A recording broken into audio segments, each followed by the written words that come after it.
बहुत बहुत शुक्रिया आप सभी का। मैं आसिफ रशीद आपके साथ। टाइटल आपने पढ़ा होगा, कत्ल गारत के जो वाक़यात और सिलसिला। कुछ तो पुराने केसेस लेकिन कुछ नए केसेस। पिछले दिनों एक केस सामने आया, मैंने आपके सामने डिटेल्स रखी थी कि कैसे जानीपुर से एक बच्चा जो घर से ट्यूशन के लिए निकलता है, वापस उसका कोई अता पता नहीं और अगले दिन जाकर उसकी डेड बॉडी मिलती है एक दूर दराज इलाके से, वो भी एक जंगली एरिया में। आज जाकर जो केस में हो, ये भी एक तारीखी केस था। आपको याद होगा, बहुत सारे लोग जानते हैं, हम भी शुरू में इस फील्ड में थे, तो एक केस के मुतालिक पता चला 2013 का दिसंबर 16, यानी तकरीबन आज ही की तारीख, आज 15 है तो कल 16, 10 साल इस केस को मुकम्मल हो गया। और उसके बाद अब जाकर एक शख्स को 8 साल की उम्र कैद की सजा सुनाई गई।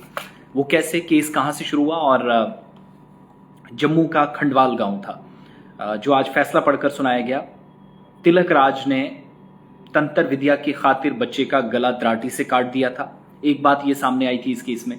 फिर छुरी से अपनी दाहिनी आंख निकालकर दरियाए तवी में फेंक दी। प्रिंसिपल सेशन जज जम्मू संजय परिहार ने केस में समाअत की, फरीकैन के दलाइल सुने और इसके बाद कहा कि एक भयानक जुर्म है, ये एक ऐसा क्राइम है जहां पर क्रिमिनल को किसी सूरत में बख्शा नहीं जा सकता।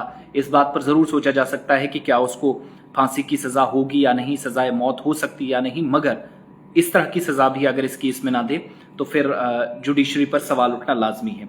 आज जज साहब की तरफ से कहा गया कि सजाए मौत के बजाय इस रास्ते का इंतखाब इस अकीदे पर मबनी है या इस बात को सामने रखकर on what basis we are deciding, हकीकी तौर पर तौबा या तब्दीली, या कोई अगर ये कहता है कि मैं ठीक हो जाऊंगा, लेकिन इस नौयत का जब केस है तो फिर उसकी तौबा भी यहां पर कबूल नहीं होगी। एक बात। दूसरा, मुस्तकबिल में क्या गौर व फिक्र किया जा सकता है? बहाली का कोई इकदाम है तो शायद एक गुंजाइश यहां पर इस केस में छोड़ी जरूर गई है, मगर इस तरह का जुर्म या इस तरह की सजा जिसमें पेचीदगियों को हल करने के लिए, हालात को बेहतर करने समेत तमाम जो अवामिल हैं उस पर बाज़ाब्ता तौर पर गौर करने की ज़रूरत है। जुर्म और सज़ा में पैदा होने वाली जो पेचीदगियां हैं, इसके पेश नज़र ये अदालत उम्मीद करती है कि मुल्जिम इस सजा के असर से अपने अमाल की संगीनी का सामना करे और सच्ची तौबा की राह पर चलने पर मजबूर हो जाएगा। इसलिए सजाए मौत का फैसला नहीं लिया गया, नंबर 1। नंबर 2, जैसे मैंने कहा 2013 का केस है। 16 दिसंबर 2013 को मनोहर लाल ने सतवारी पुलिस स्टेशन जम्मू में शिकायत दर्ज कराई और कहा कि इसका भतीजा साहिल कुमार मंदिर के पास खेल रहा था। शाम 6:30 बजे इसका कोई सुराग नहीं मिला। 6:30 बजे के आसपास पता चला कि वो कहीं गायब हो गया है, लापता है।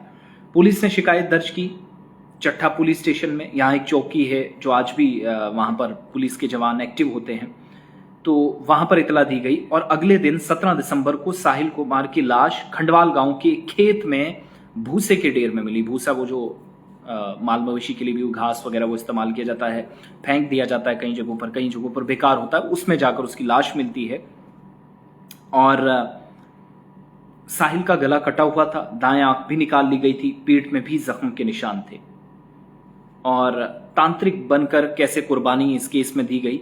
मुल्जिम जो तिलक राज है, उसने अपने घर में बाकायदा तौर पर लोगों को वो करते हैं, वो धूप वगैरह जलाना, जैसे बहुत सारे लोग यहाँ पीर मुरीदी करते हैं, तो हिंदू मजहब के मानने वाले भी कुछ लोग हैं जो अपनी जगह पर इस तरह का सिलसिला चलाते हैं।